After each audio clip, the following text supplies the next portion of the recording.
Il y a d'abord le A qui se dit A, comme dans Paul. Le pas devient pas, je sais pas. Faut vraiment arrondir la bouche, hein, pas. Par contre, quand le A se trouve au début du mot, on prononce ça A, comme tabarnak, anal, 4, à part colis. Celui-là, il est spécial. Autrement dit, si t'as un prénom qui finit par A, attends-toi à te faire appeler Anna, Cynthia, Déborah, etc.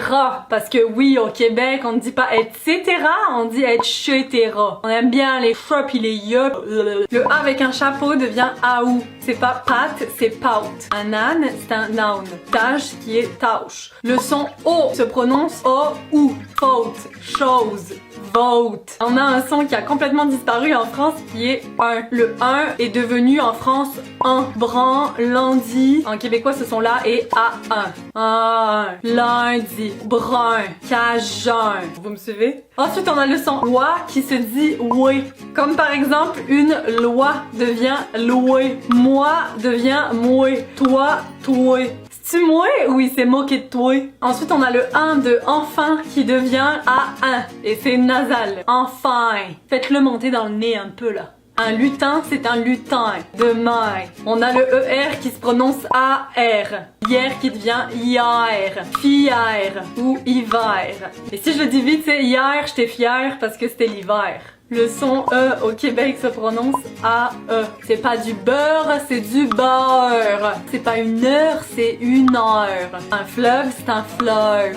Il est quelle heure? Je veux manger du beurre sur le bord du fleuve. On a le son E qui devient OE, comme remonter. Pas manger, c'est manger. Le son S prononce A-E. Prêtre, mère. J'ai mon père qui est prêtre et j'ai ma mère qui veut toujours faire la fête. Le son E, j'aimerais, se dit E ou et. J'aimerais devient j'aimerais. On a un P qui est un pet et on a un tout P qui est un tout pet. Et finalement, il y a le son que j'adore.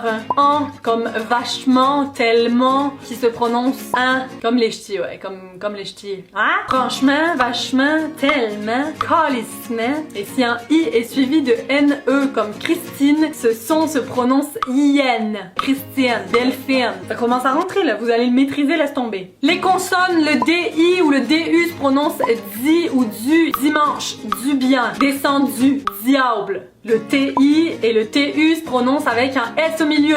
Ti ou tu, tube, titi, titus. Le je devient che, suivi du son de la voyelle qui le succède. Je suis chez moi, je suis chez moi, je suis là, je travaille.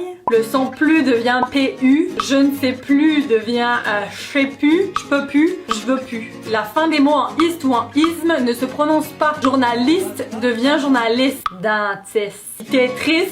Lui, ça reste Tetris. Alors sortez le balai que vous avez dans le huc et préparez-vous à fermer votre gueule, votre bouche. Enfin, je veux dire fermer la mâchoire pour articuler le moins possible. Car oui, ce qu'il faut savoir, c'est que pour parler québécois, il faut exceller dans 2 domaines. Parler vite et la bouche fermée. C'est pas accélérer le rythme de la phrase, c'est tout simplement raccourcir les mots. Partez du principe qu'un Québécois n'a pas le temps, donc tous les mots sont raccourcis. Aller faire du shopping, c'est magasiner. Salle de sport devient gym. Ça a le goût de devient goutte. À 7h devient à cette heure. Parce qu'il est, parce qu'il est. Comme les brioches, là, vous savez. Dans le, dans la ou dans les devient dans. Mais si tu dis que t'es dans les toilettes, ne dis surtout pas à un Québécois que t'es dans toilette. Parce que là, ça voudrait pas dire la même chose. Voilà, je suis dans toilette. L'action d'aller faire quelque chose prend un sens tout particulier en québécois. On ne dit pas je vais, mais on dit ma. Ma chez le coiffeur. Ma voir ma mère. En France, on se complique toujours la vie à essayer de trouver des formulations qui sont plutôt poétiques et qui sonnent vachement bien à l'oreille. Alors au Québec, prends le premier mot, applique les règles que je t'ai expliquées, puis construis ta phrase ensuite. J'aimerais vous énoncer la problématique qui m'est arrivée ce matin. Puis au Québec, c'est m'a dire qu'est-ce qu'il y a. En France, on va dire Cunégonde, j'aimerais que tu puisses aller laver tes mains avant de passer à table, s'il te plaît. Il y a manger. Lorsqu'on va poser la question, je vais vous expliquer le fonctionnement. Pour poser une question, les Québécois utilisent le suffixe tu qui remplace est-ce que. Encore là, pas le temps de niaiser, on y va le plus vite possible. Est-ce que tu vas bien et devient ça va-tu? Veux-tu aller au chalet? Le Québécois adore tutoyer, mais quand il s'agit d'utiliser des mots singuliers, il les utilise au pluriel. Si tu veux dire que tu es chez toi, qui est au singulier, tu dis je suis chez nous. Tu es chez lui, chez elle, tu dis je suis chez eux. Pour maîtriser 100% le québécois, les mots féminins tu connais mêlé au masculin et vice versa. Une PlayStation devient un PlayStation, un bus devient une bus, une Xbox devient un Xbox. Mais je dois ajouter que tu ne parlerais pas 100% québécois si tu n'ajoutais pas là à la fin de tes phrases. Non mais je peux pas venir là, c'est parce que je tourne une vidéo là. Et donc ça y est, c'est la fin de cette leçon. Maintenant tu es prêt à comprendre ce texte. Hey, la maudite tempête là, il est tombé 30 cm de neige cette nuit. Pis là, on n'en entend pas parler là. Mais quand il neige à Paris là, c'est le drame. Moi dit que je suis plus capable de cette frette là. Ah ouais, pis cerise sur le sundae, il y avait plus d'électricité depuis un matin dans la cabane. Hey, ils étaient en maudit. Fait que la sphère, le skidoo pis la pêche au trou là, m'en suis retournée chez nous. Il y a d'abord